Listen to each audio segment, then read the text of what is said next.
Vamos lá, pessoal. Começando aqui mais um DataCast. Dessa vez eu vou entrevistar nosso convidado aqui. Hoje é o Henrique. Obrigado, Henrique, pela participação, né? Por ter aceitado o convite. Estou muito Nada, feliz de ter tranquilo. você aqui. Vamos lá. O Henrique é engenheiro de dados, né? Hoje, né? Desde que eu te conheço, né, Henrique? A gente conversou ali pessoalmente nos meetups aqui em BH. Então já conheço o Henrique aí de outros eventos. O Henrique também participou de um meetup junto comigo ali no Data Experience Meetup, foi bem legal, onde a gente falou muito ali de Delta, né, Henrique? Então, foi um momento bacana de ele trazer a experiência dele, a gente discutir, também teve um outro convidado, teve um outro amigo que participou.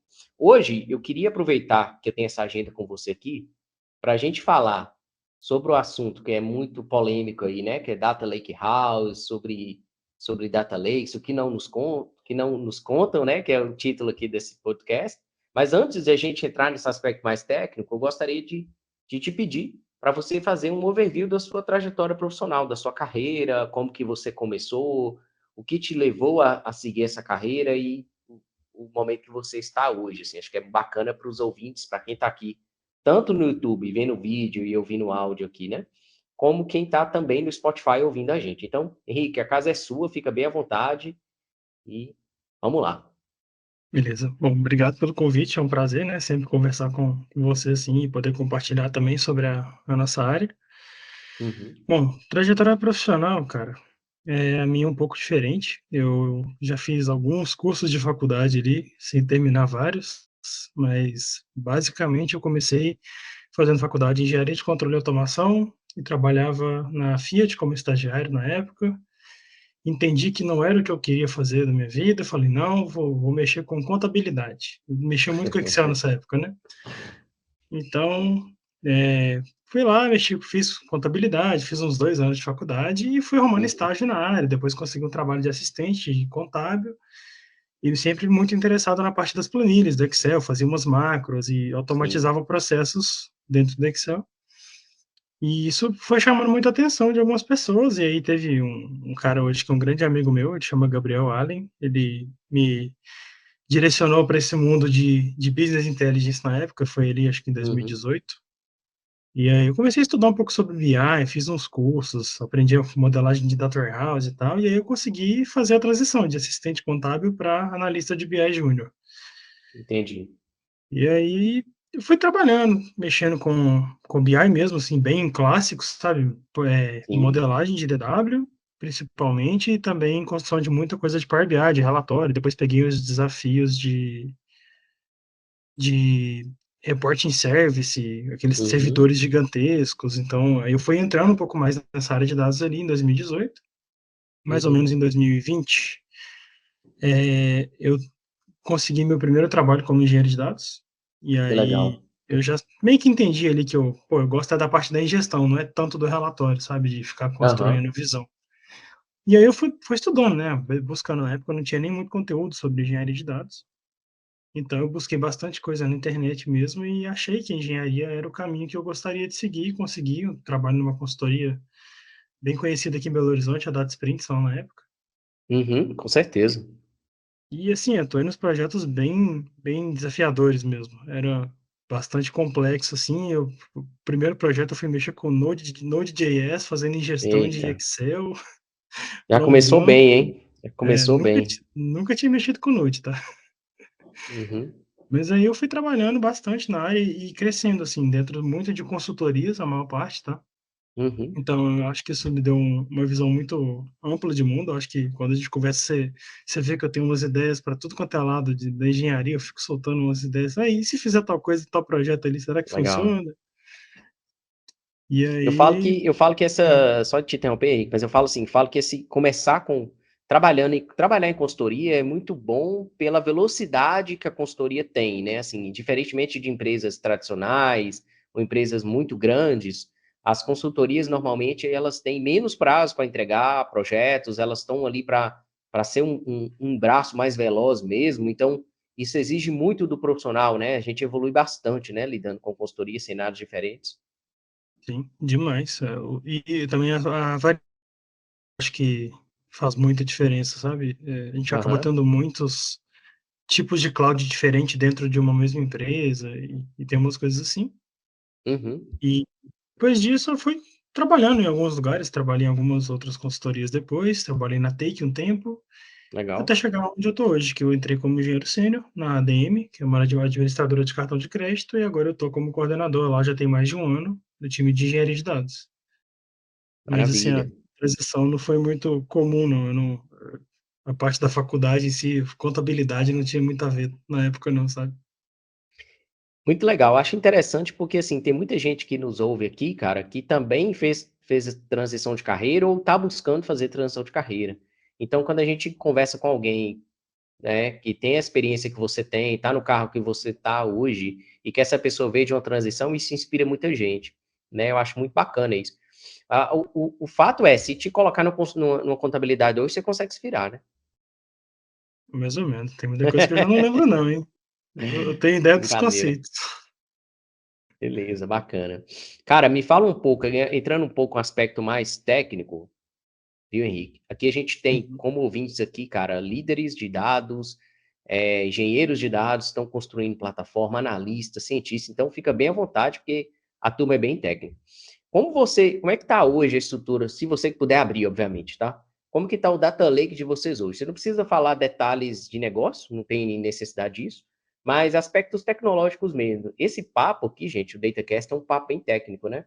Então, assim, pensando em data lake, qual a quantidade hoje de pipelines, tabelas, arquitetura, se você puder abrir sobre isso? Beleza. Bom, eh, vamos lá, o básico do básico. A gente usa Uhum, AWS, então tabelas ali hoje temos mais de 1.200, pode ser que seja na casa dos 1.500, mas 1.200 eu tenho certeza. Tem mais uhum. de 20 fontes de dados também, É muita diferentes, coisa. tipo assim, isso vale de tudo, tá, banco banco, tá, aí tem SQL Server, MySQL, Postgres, MongoDB, Uhum. Neptune da Amazon lá, que é de nó, né, tem Bem diverso, né? SFTP, API, tem muita coisa diferente, tem API SOAP, API REST, tudo quanto é tipo de fonte que você imaginar tem lá, já virou uma sopa Uhum. de letrinha mesmo. Aham. E a arquitetura nossa, ela funciona primariamente em um motor de processamento, ele pode ser ou Glue ou EMR, hoje em dia, a gente está fazendo uma mudança, mas Certo. depois a gente faz outro papo sobre isso, alguma outra hora, porque não Sim. está pronto ainda a ideia, nem posso falar, porque senão eu vou confundir todo mundo ali. A ideia não está validada nem pela comunidade. Mas Certo. e além disso, a gente usa muito o Athena para fazer o acesso aos dados que ficam no S3, né? Sim, Então, sim. é uma arquitetura relativamente simples, ela não tem nada muito extravagante, nem plataformas no meio, a gente não usa Databricks, não usa nada disso. Uhum. Mas é uma arquitetura que funciona muito bem, ela tem um preço muito reduzido, Com para o nosso certeza. contexto hoje, sabe? Legal. Então, eu acho que é bem legal, assim, do ponto dela, que eu vou falar mais depois disso também, mas é justamente o equilíbrio, assim, que a gente conseguiu encontrar entre uma plataforma que funcionasse e com escalabilidade, sem que a gente precisasse pagar muito caro em cloud, sabe? Uhum, uhum.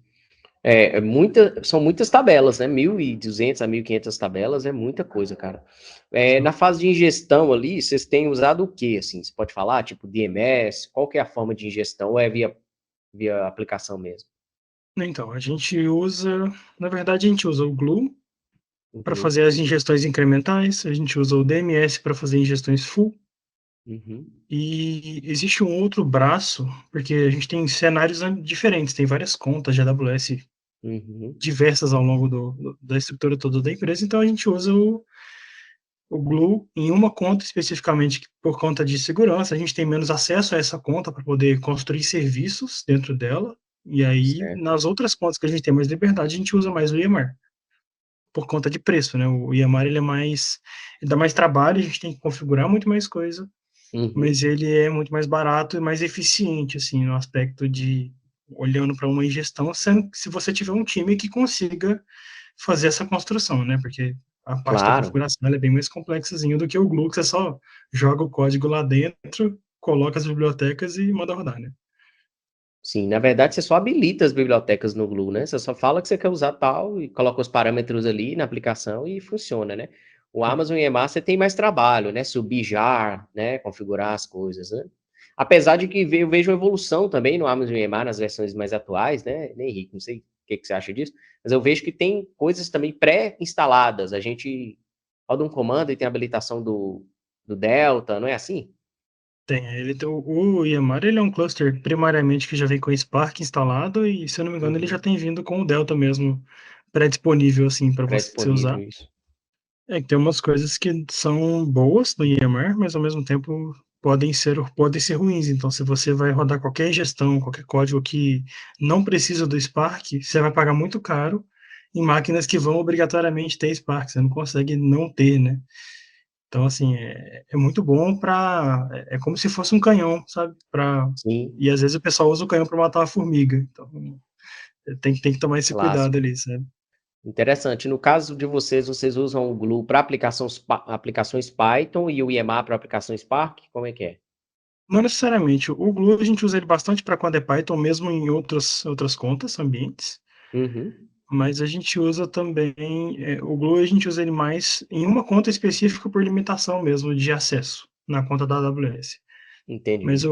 e o Python Shell, né, do Glue, quando a gente precisa de uma coisa que não use Spark, porque é bem mais barato, aqueles DPUs lá, mas você é bem limitado também, né? O Glue ele tem uma limitação que é quando você usa o Python Shell, você não consegue escalar ele de nenhuma forma, né? Então, ele só tem aquele 16 DPU e um DPU, que você consegue escolher e acabou. Mas ele Uhum, funciona bem para coisas que não usam Spark, normalmente, né? Para a maioria dos cenários, pelo menos. uhum.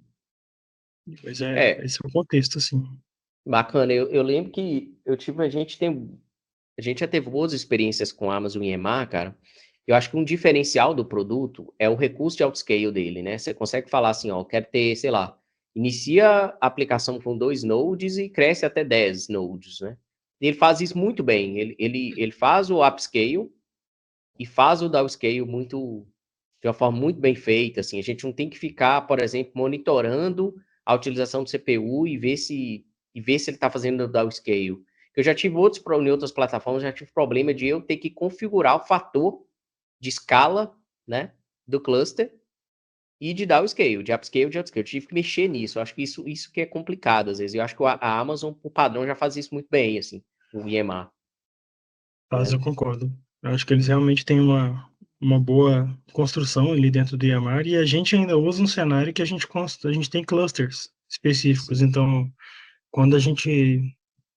Vou dar um exemplo: vou subir uma tabela de 5 bilhões de registros. Aham. Eu vou lá e coloco uma flag dentro dela que é o cluster grande de máquinas. Então, ele vai partir da construção no Step Functions, que chama o Yamar, num Uhum. cluster maior de máquinas já direto. Para a Entendi. Você já gente passa um não ficar parâmetro. perdendo tempo. Isso porque ele não perde tempo, ele já começa num cluster que é mais parrudo e tem dentro dele uma elasticidade. Fantástico. Você já começa com X nodes e com a configuração de upscale, que ele ainda pode crescer mais até um limite que você definiu. Isso, isso. E a gente também usa bastante instância spot, né, que são bem mais baratas, só que você Uhum. sempre mantém a instância principal para reter o progresso, digamos assim, né, para você não perder o que foi feito ali caso a instância spot seja derrubada. Uhum. O master node você sobe normal e os nodes, Isso, os workers, né, os trabalhadores, vocês sobem via spot, né? isso.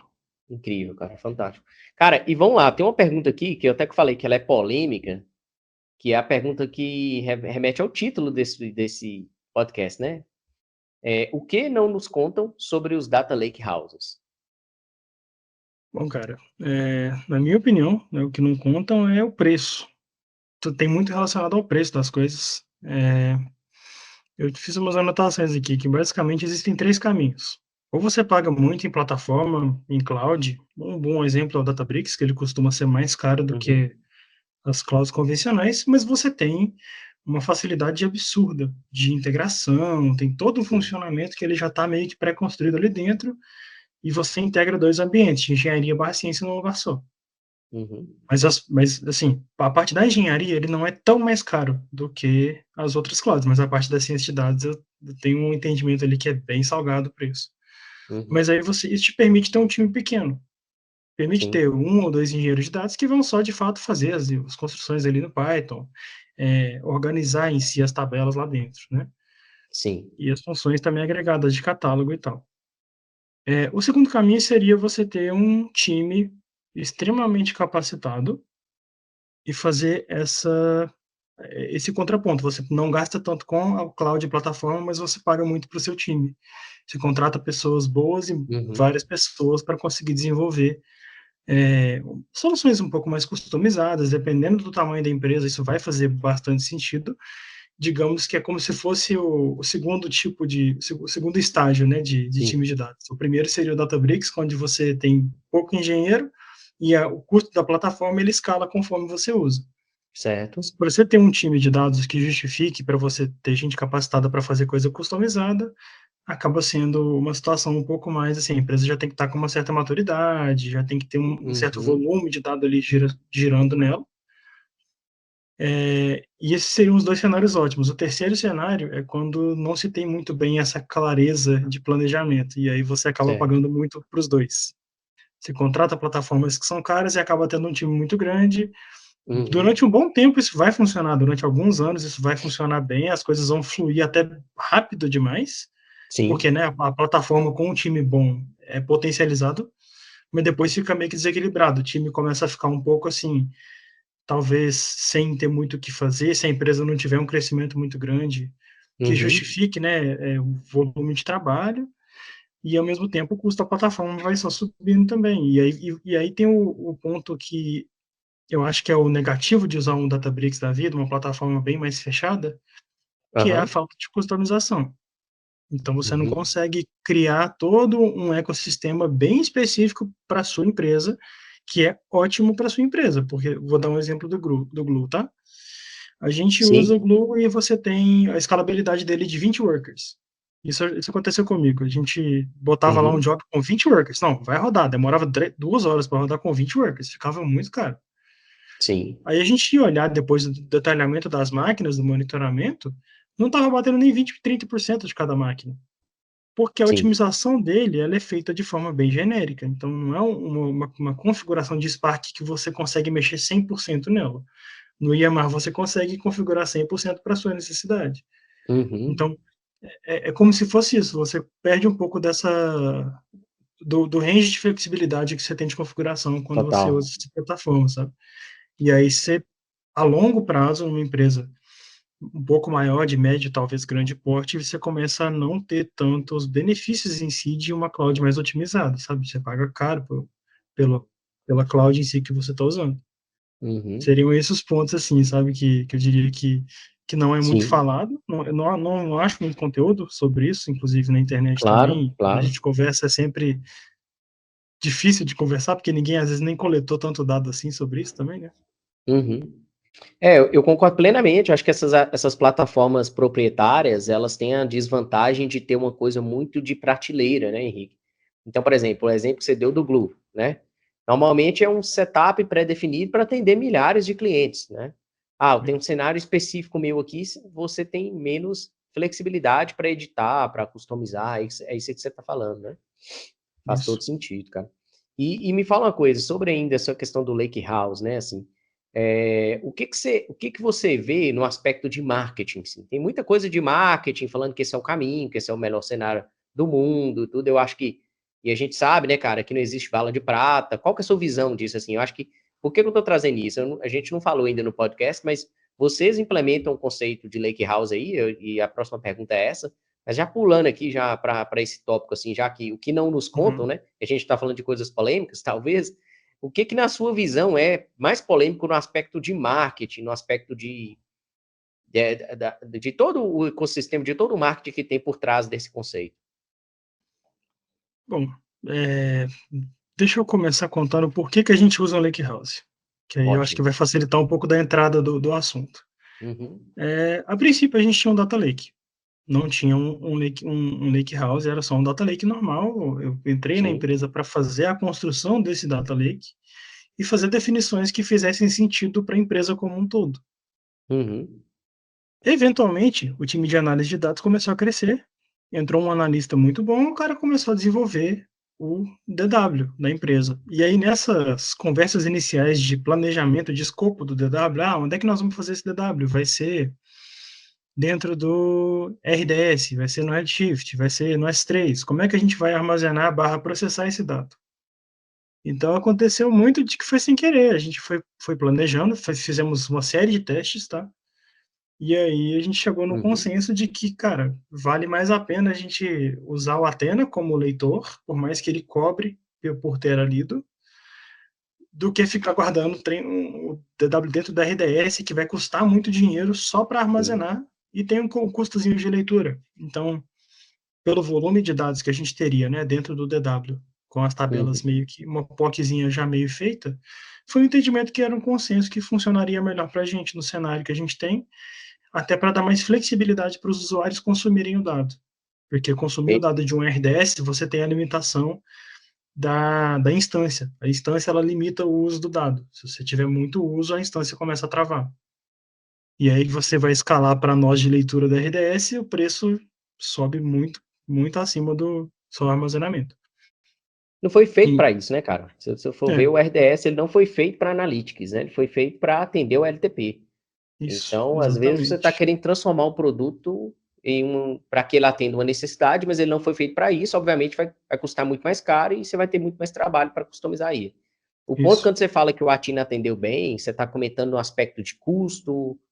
Qual que foi o principal fator assim para a decisão de ter o Atina como um virtualizador? Lá atrás a gente estava trabalhando muito na questão do custo, porque o uso do DW primariamente seria para o Power BI. Então, quem construiria as consultas e tudo mais seria o próprio Uhum, time de análise de dados. Então, entendi. não era uma dificuldade nossa da época de pensar assim, como é que as pessoas vão trabalhar dentro do Athena? Tipo, apesar que hoje em dia a empresa inteira usa o Athena como a interface do Lake mesmo, sem Legal. questionamentos. Mas aí a gente começou a trabalhar mais no ponto de custo e a gente mapeou assim, existe um certo volume de consumo do Power BI que pode justificar a gente subir esse DW Uhum, futuramente já essa conversa num DuckDB dentro de um banco, de um RDS da vida. Porque aí o custo de leitura do Athena vai ser maior do que o custo de manter aquela máquina só para o Power BI ler, por exemplo. Porque é uma uhum, máquina mais controlada, você não tem sim. acessos ilimitados ali dentro. E aí, mas foi essa a conversa. A decisão primária no momento ali foi o entendimento do custo-benefício que a gente teria. E a gente também entendeu que daria para ele processar os dados muito mais fácil, já que Uhum, ele ia ter que usar o Spark para fazer a leitura naquele momento do Lake em si, porque era Delta. Ele sim. já aproveitava e já gravava no S3 de novo, e a gente consumia no Power BI através da Athena. Maravilha. Então, hoje o Data Lakehouse de vocês é Spark, né? Com Amazon EML, Glue, alguma coisa assim. Escrevendo em Delta, em Iceberg, qual que foi a engine escolhida? A gente usa Delta desde Uhum. lá atrás. Daqui a pouco a gente fala um pouquinho mais disso. Deixa eu só voltar no assunto do ponto de vista de marketing, porque Excelente. À vontade. Vamos embora. essa é a entrada agora, que é o seguinte. O Lakehouse em si, o Data Lakehouse ou o Delta Lakehouse, né? Tanto faz Aham. o nome, mas o Lakehouse eu acho que ele surgiu dentro do mundo do marketing hoje, na área de dados, ele é propagandado como se fosse uma bala de prata mesmo, Sim. porque é a mesma lógica do Modern Data Stack, na minha opinião. A gente tem Uhum. um cenário muito rápido, então tudo muda muito rápido, tem muita ferramenta sendo criada. Databricks mesmo não existe nem há, sei lá, quase 5 anos direito, que ele não era nem utilizado. Ele pode até existir antes disso, mas não era muito utilizado. Certo. Então, você tem plataformas que começam a ser criadas, às vezes até o próprio Spark mesmo, ele nasceu tem muito tempo, mas ele começou a ser utilizado só agora. Você tem o Delta, que a Databricks criou, e aí eles têm a versão open deles e a versão paga, e é só coisas que evoluem muito rápido e elas atendem necessidades bem, mas eu acho que todo mundo esquece de olhar para o custo disso, porque, assim, eu pareço até um cara que só fala de custo de cloud, né, mas eu acho que o ponto é muito que, assim, a gente olha para as tecnologias novas e elas são muito incertas ainda. Então, tem tecnologia Sim. que existe há muitos anos que a gente ainda nem descobriu formas diferentes de usar elas que podem ser melhor do que outras que estão sendo criadas Sem agora. dúvida. Sem dúvida. Um dos exemplos foi o que eu estava comentando com você alguma hora, que a gente usa o DMS para fazer carga full todo dia no Lake e não paga nem $60 por mês. Cara, isso aí foi absurdo você ter falado assim. Eu achei Pois é, incrível, cara. Eu achei fantástico. Você tinha comentado num outro grupo que a gente participa, né? Você comentou dessa característica de vocês. Eu falei, cara, o cara é um ninja, né? O cara consegue fazer ingestão de 1.500 tabelas com o DMS, que é um produto incrível da AWS, né? E não paga nem $60 ao todo, né? Então, assim, cara, muito interessante. Por quê? Por causa dessa criatividade, né, Henrique? Assim. É, exatamente. Então, assim, o Lake House, ele é muito bom, mas como eu disse, Uhum, depende do cenário. Então, assim, para o cenário um pouco maior, onde a empresa tem essa facilidade de integração, ela tem às vezes um Databricks, ela já tem uhum, ou um time que faça isso, ou uma plataforma que permita isso, muito legal, vai funcionar e tipo, vai ser positivo na maioria das vezes dos cenários. Mas tem uhum. cenários, às vezes, que a empresa é bem antiga, tem um legado absurdamente grande Sim. e complexo de ser alterado, às vezes que afetaria até a operação da empresa, dependendo das coisas. Uhum, E aí, às vezes, pode fazer mais sentido, não só financeiramente para a empresa, de ter um data lake e um DW, porque às vezes o DW alimenta tanto relatório e tanta coisa dela que se ela inventar de tentar migrar isso para o conceito de lake house, vai ter que mudar uhum. toda a stack dela de consumo de relatório de dados. Outra E coisa é aí isso é um governança, né, problema. cara? Quando você fala do DW, ainda é muito forte a questão da governança, o controle de usuário, de acesso, É, né, aos data marts, a organização ali é muito forte ainda, né, o DW, né? assim, isso entra muito na estrutura mesmo, porque o DW ele costuma estar dentro de um banco, né? Isso. Um SG, SG, esqueci o nome agora, Sistema de Gestão de Banco de SGBD, Dados, SGBD. SGBD, isso. Então, assim, esses sistemas de gestão, eles têm todas as partes intrínsecas de controle, de usuário, de até É. join entre tabela, das primary keys e os relacionamentos. Então, isso afeta até na performance, às vezes, das coisas que se você não fizer direito dentro de um lake house, a performance fica muito ruim, você paga muito por custo de leitura. Tem a Uhum. questão também da gente que usa Delta. A gente usa muito o Delta, mas o tanto de arquivo que vai sendo criado todo dia, Sim, que são os small files, né? Então, isso sim. também vira um problema se você não tiver um time que consiga ter a ciência de, olha, temos que tratar essas coisas, senão o custo começa a virar uma escadinha, sabe?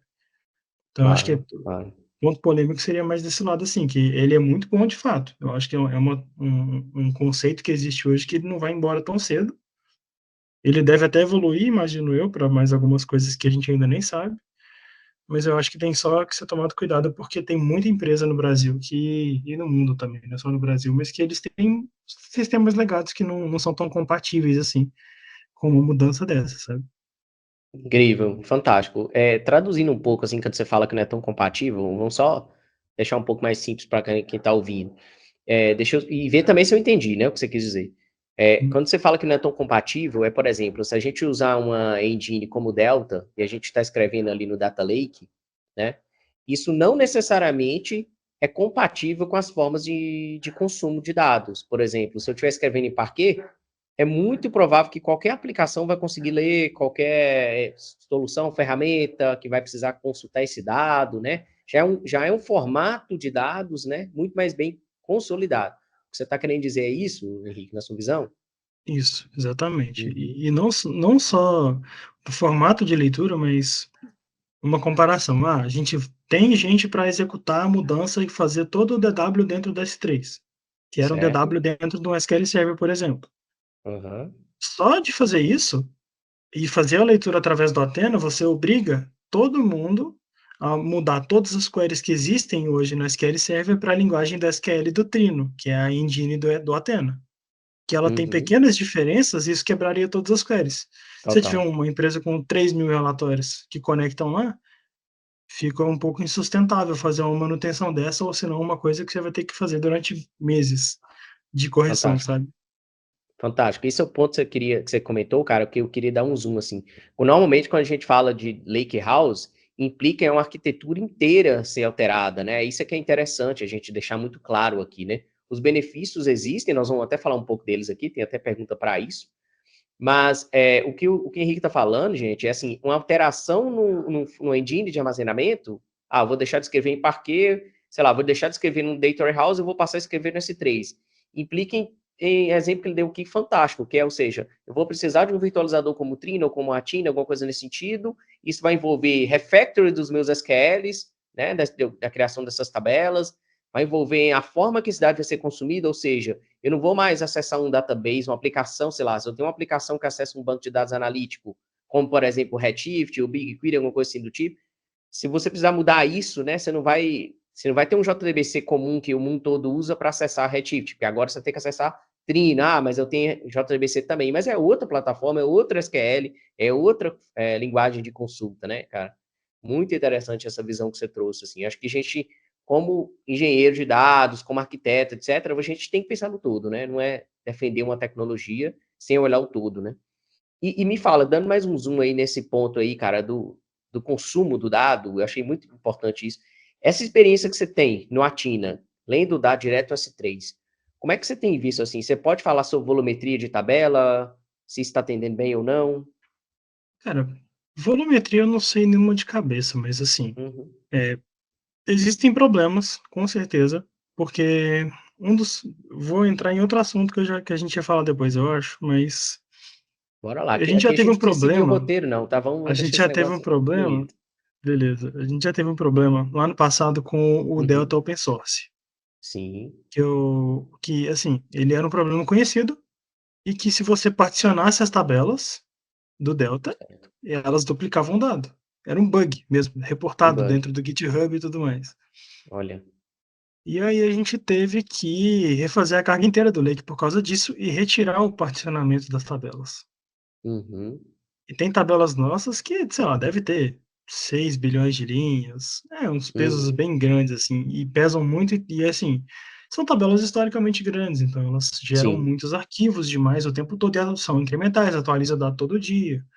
Então, começamos a ter ali, depois de um tempo, um problema, porque você tem um particionamento que não existe, então a tabela Uhum. está toda numa pasta só. Qualquer Isso. query que você faz, por mais que ela seja filtrando só o último dia, sei lá, ontem, ela Uhum. vai ler a tabela inteira.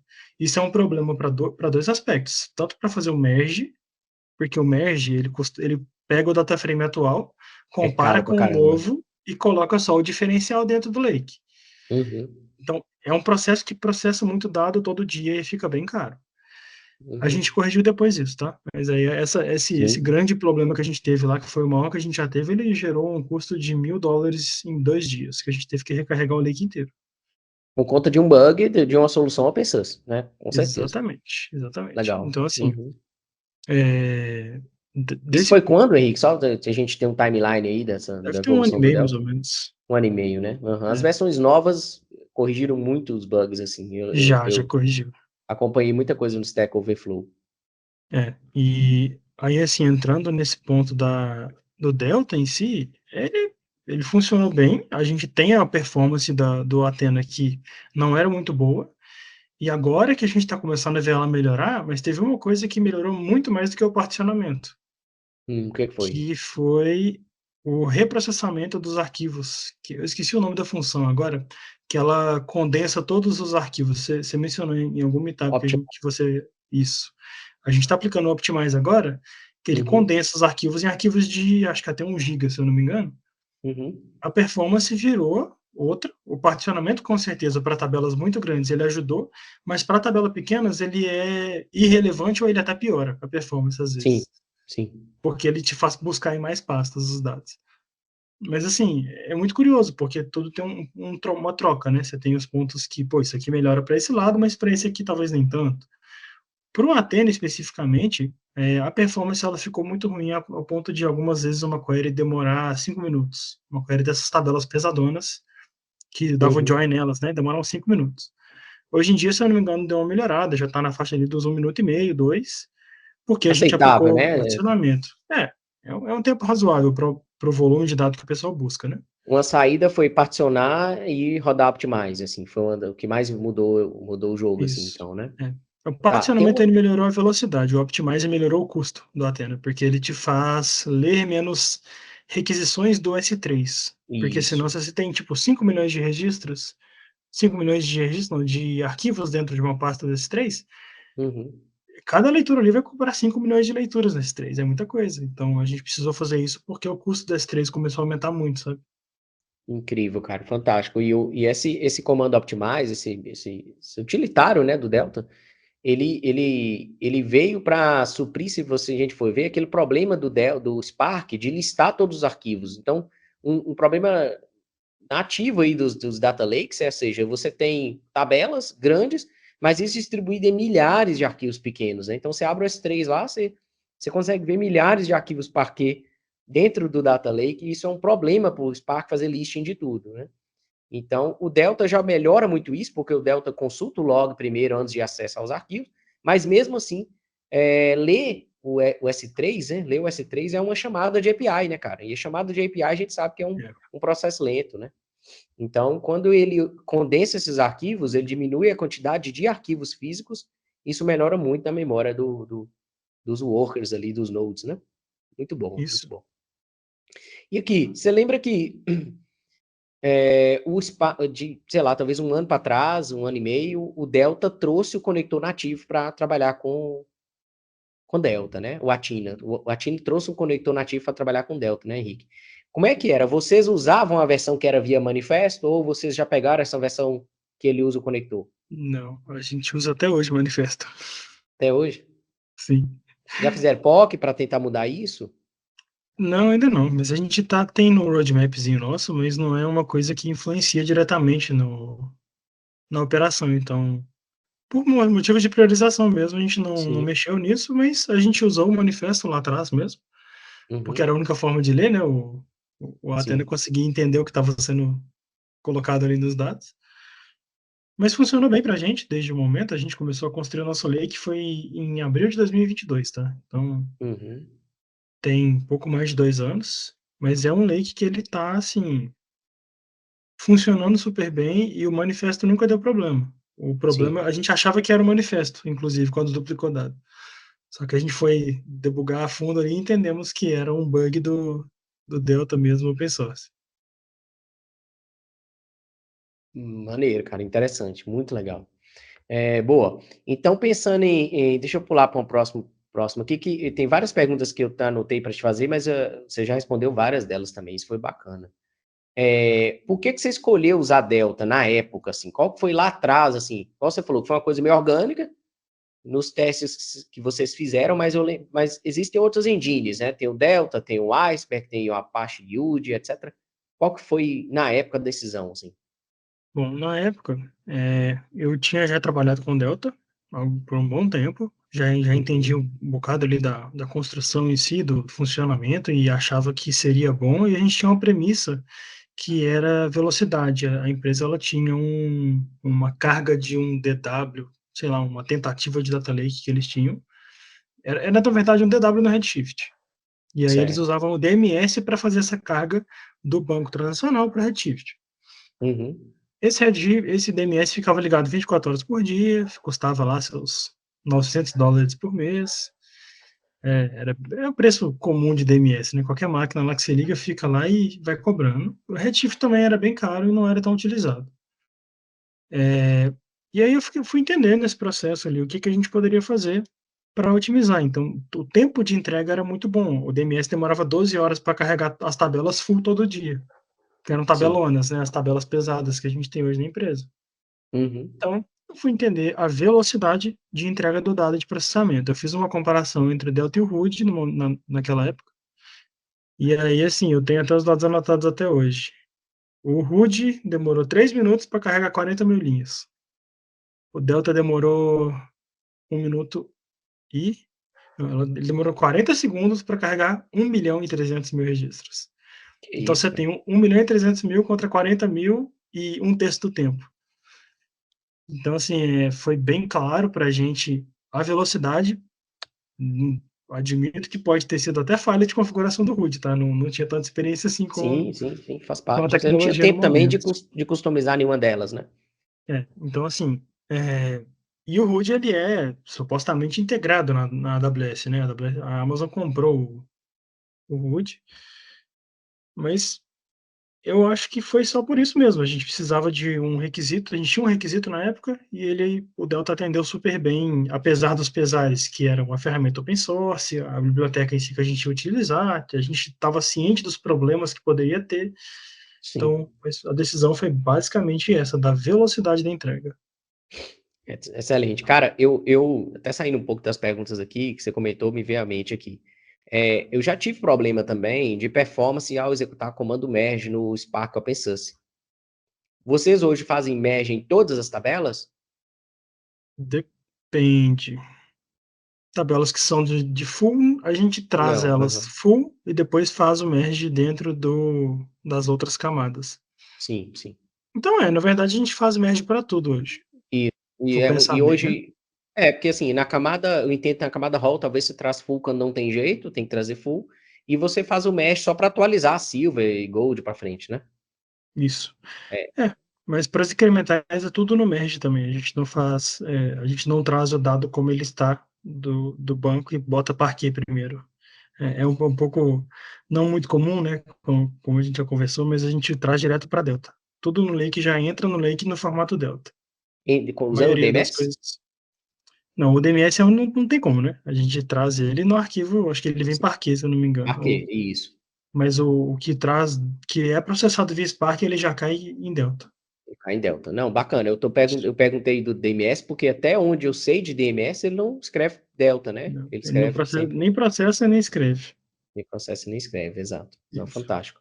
E assim, você sabe a versão do delta que vocês estão rodando hoje? Nossa, não. De cabeça não. Eu Não, né? sei que a gente atualizou uma vez nos últimos tempos, mas tem bastante tempo ainda. E a gente vai mudar ela daqui para frente. Mas a gente teve que, assim, porque a gente tem dois cenários. Tem um cenário que é o cenário mais antigo, que é o Glue, e tem o cenário do EMR mais novo. Esse do mais novo, eu imagino que seja uma versão bem mais recente já, porque a gente está usando o EMR. Então, existe até a limitação da própria versão do Spark da máquina, que aí você não consegue usar Sim, um Delta às vezes tão antigo. sim. Mas eu não sei te falar assim de cabeça.